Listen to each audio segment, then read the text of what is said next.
Today we're going to engage in a little discussion regarding the situation in the Democratic Republic of the Congo.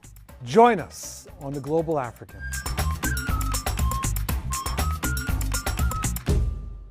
The Democratic Republic of the Congo has been in crisis for most of its existence. In the 1800s, when it was the personal property of Belgium's King Leopold, it was the site of what can only be described as a Holocaust, in which more than 10 million Congolese lost their lives to further the avarice of King Leopold and his allies in Belgium. In 1960, as a result of an independence movement, Belgium released the Congo and granted it independence, but it did it in such a way as to promote destabilization. Almost immediately, despite the great efforts of the Congo's first leader, Patrice Lumumba, the Congo disintegrated, nearly disintegrated, and fell into civil wars as secessionist movements unfolded, promoted by various interests, particularly in Europe and in South Africa. This led ultimately to the murder of Patrice Lumumba and the rise of an individual with whom is associated a term called kleptocrat.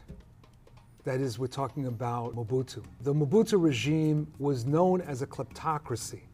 It was a regime in which the wealth of the country became the wealth of Mobutu and his family and allies, robbing one of the richest countries on the continent, rich in minerals and resources, and taking that and placing it overseas, particularly in banks in Europe and the United States.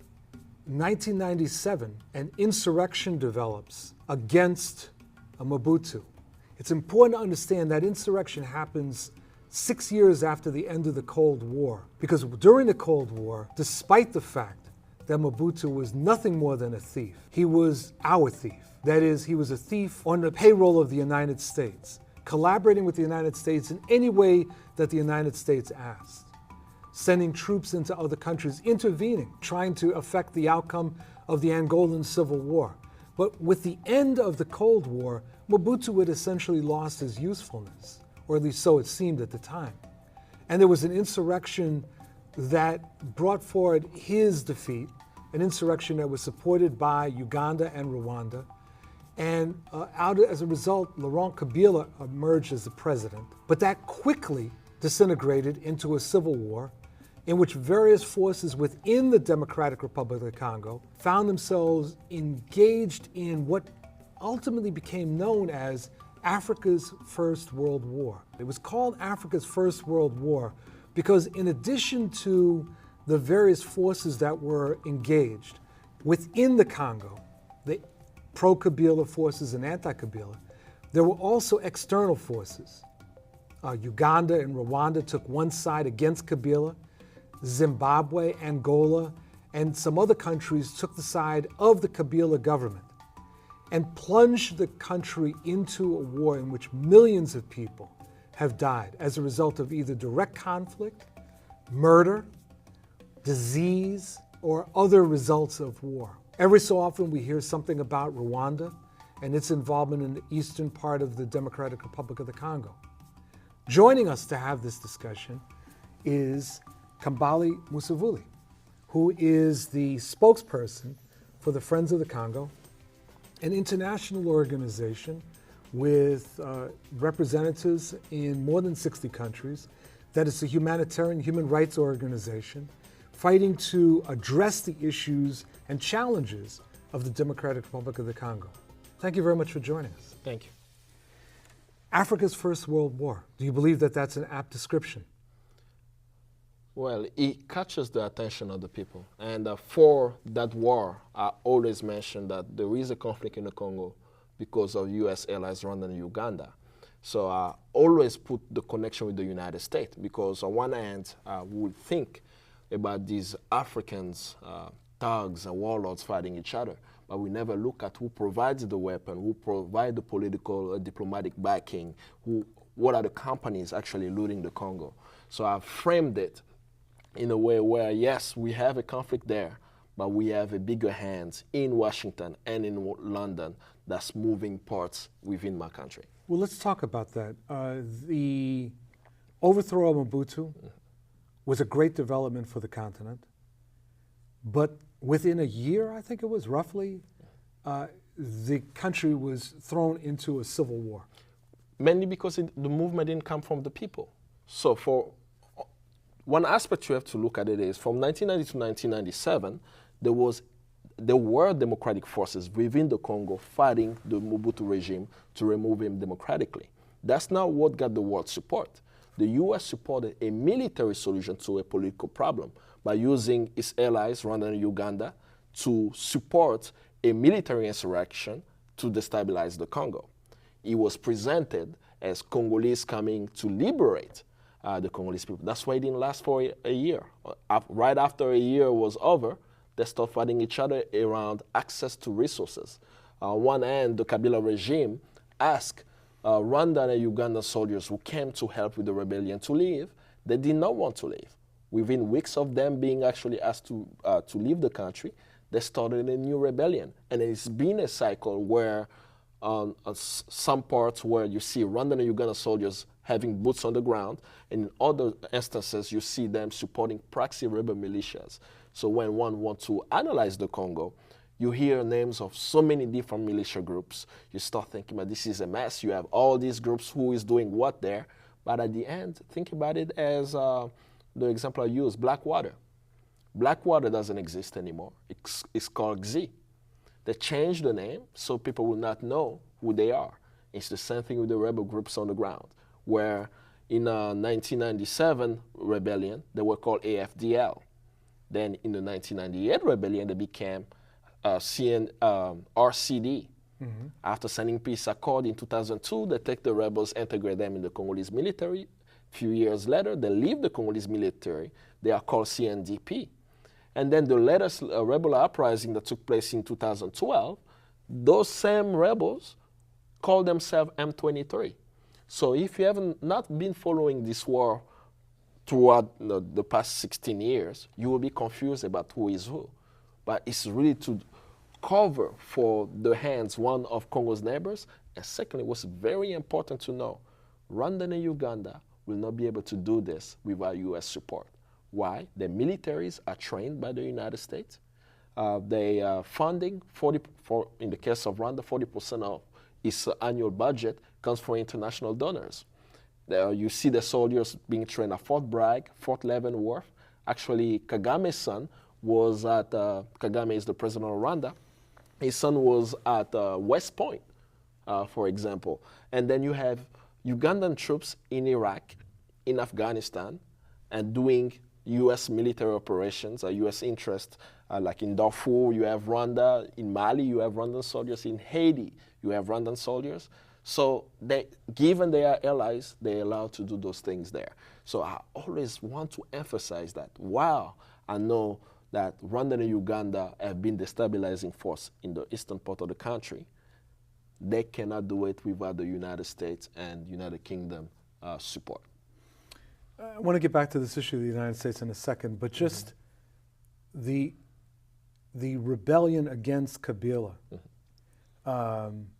You're arguing that that was simply an external phenomena, that there was not, because the information that I've seen is that there was a domestic formation that carries out the rebellion with the support of Rwanda and Uganda, and that when Rwanda and Uganda split, had a falling out, that was then got translated into the Congo in terms of splits within the rebel forces. And I think you are speaking more so of the 1998 war. After the 1998 war started, there was a split between that. And I also want to point out, because many people don't realize that the rebellion of Kabila, him taking power, stopped the democratic process in the Congo. If you even think about it logically, President Mobutu died in 1997. So it was very obvious that he will not be in power for so long, he's going to die. But during that time, from 1990 to 1997, there were democratic forces, non-violent democratic forces within the country fighting to take over that country. But having a military, he pretty much stopped it. In 1998, the biggest issue, according to Kabila himself, was that when Rwandan and Ugandan soldiers came and supported the military force, they did not want to leave. And they went to the mines. They started exploiting the minerals and exploiting some of the people in certain areas. And also they committed something that the United Nations calls genocide on Congolese soil, specifically in a refugee camp called Tingi Tingi, where they went to the camp and indiscriminately killed women, children, and elderly in that camp. So given Rwanda and Uganda refused to leave, he actually got the support of the locals to let them know these people who came, they are not Congolese, they have to leave the country. And then the uprising started. With the uprising, people picked side. SADC nations, like Zimbabwe, Angola, South Africa. SADC is the Southern African Development Community. Yes, and they joined the Kabila forces. Then Rwanda and Uganda were a bloc, and which, because of greed, it became obvious why they were there. Because they fought each other over a diamond mine. And actually they did something very historic. I don't think this has ever happened in the history of the world, where two nations who are allies go to another country and fight each other over a diamond mine. They fought each other in Kisangani in 2000 and caused the death of 1,000 Congolese people. And the victims who did not die are still there demanding justice. That you saw Rwanda bombing Ugandans, Ugandans bombing Rwandans, and Congolese stuck in the middle there. And no accountability for that. And it has been what has happened since 1997. There has been a culture of impunity and no accountability for the crimes that the death toll has reached over 6 million people. We still do not see justice for the Congolese people for these crimes taking place. We'll be back in a moment with the Global African. I'm your host, Bill Fletcher.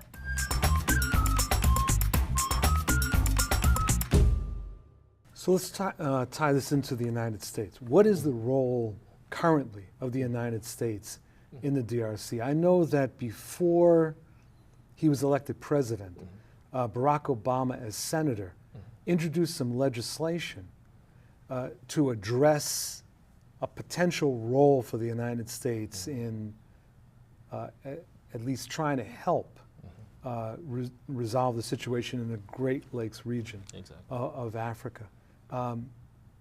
Leaving aside whether that was sincere or not, what's the current role? The U.S. role has not changed. Unfortunately, no matter if we have a Democrat or a Republican, their Africa policy stays the same. As a senator, the law that he passed was to pressure George Bush. He was on a partisan type of way where he could have points on the Senate floor saying George Bush did not do A, B, C, D. But what he didn't expect probably, that he will be the president today. So the president today, who wrote a law that he should enforce, is not enforcing it fully. And I don't expect much from the United States government, nor him as a president. What I expect is the American people to actually know how the U.S. taxpayers' money is being used there. Now, that's one aspect. The interest of the United States from the 60s with the assassination of Lumumba to present has been access to strategic minerals. Congo has some of the rare minerals that the world needs, especially that the United States military needs, from cobalt to uranium and so on. Currently, the largest investment in Congo, the single largest investment in Congo is not the Chinese. It's an American company called Freeport-McMoRan, which owns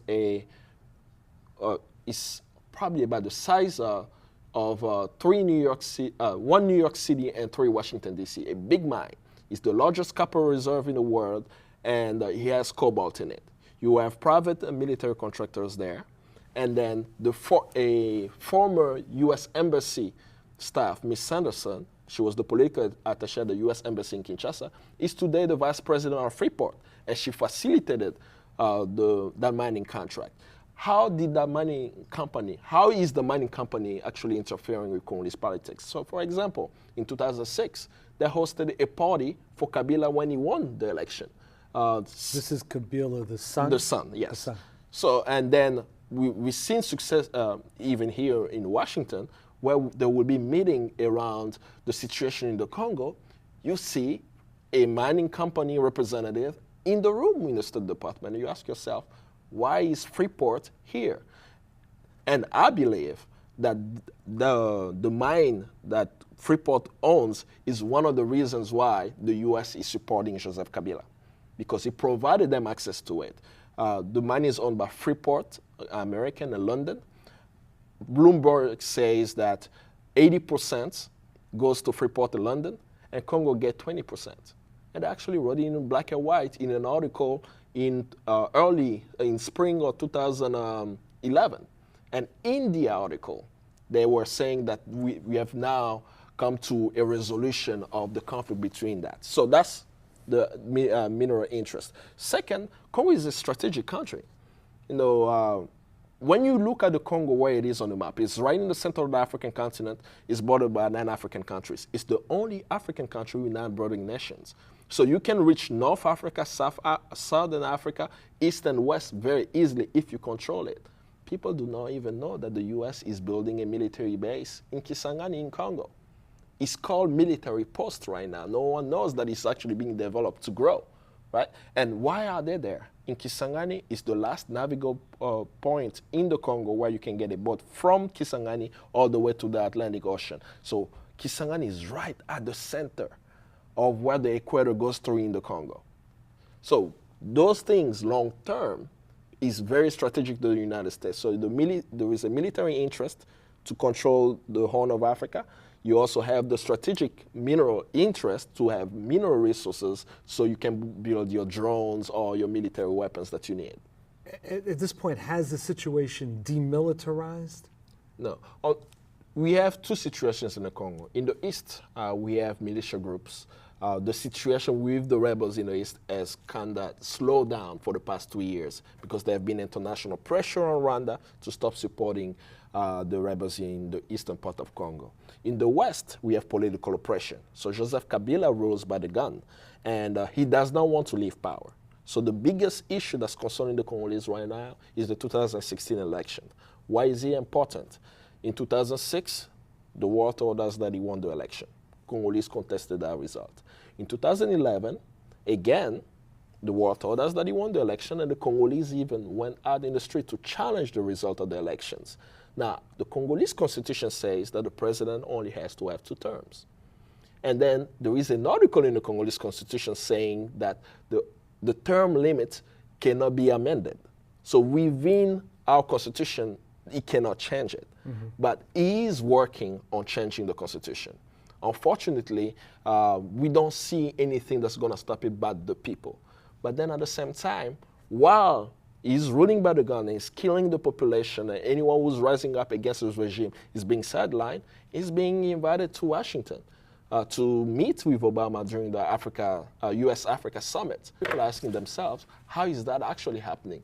I don't know, how can they bring African dictators to Washington against the will of the African people, specifically even the Congolese? So that's the biggest challenge now, where you have in the west of the country, people are being oppressed, killed if you speak out against the regime.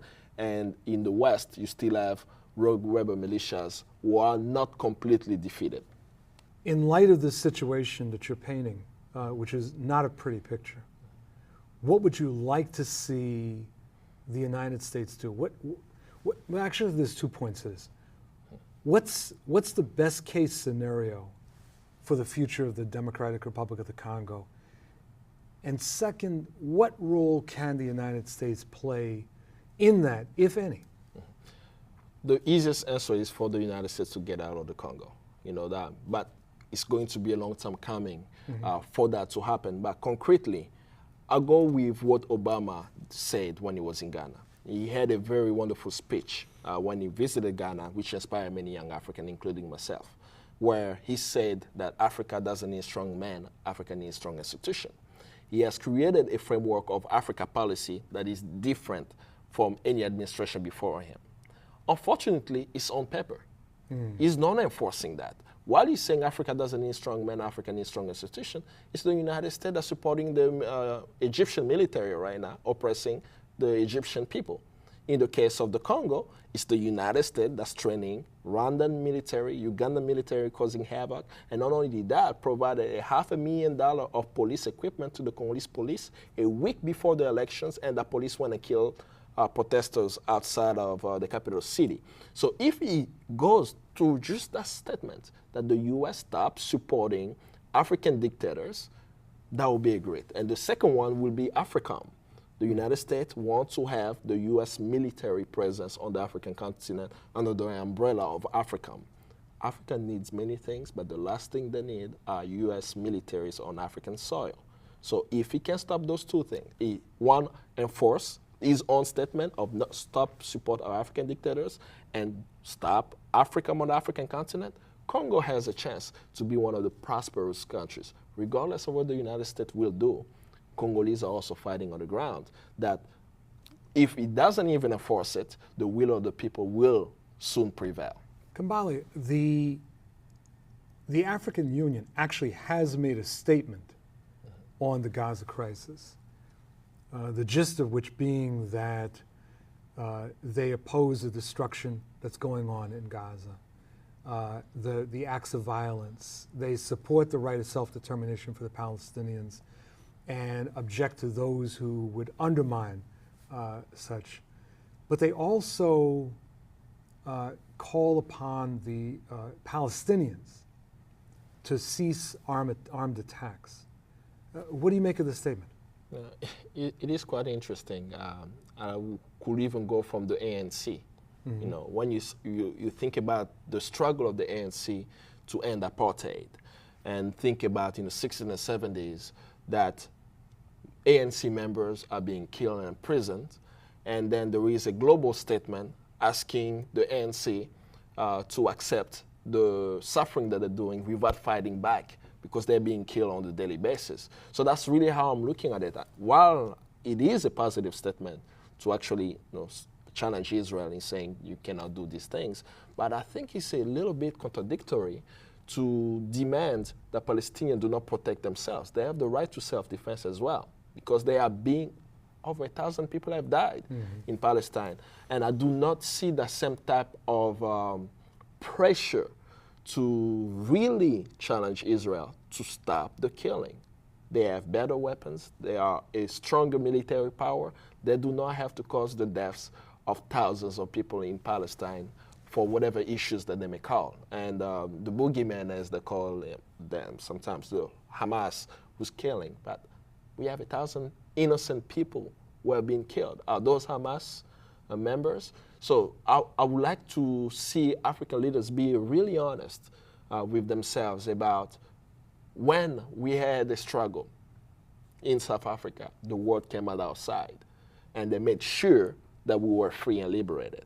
We should not have a different language when it comes to Palestine. Mandela stood for that, even when he came here and he was challenged for supporting Yasser Arafat and the Palestinian people. It was very clear that he supported the self-determination of the Palestinian people. He did not have a double language around it. And that's what I hope African leaders can follow rather than sounding almost as a statement coming out of the State Department here in the United States.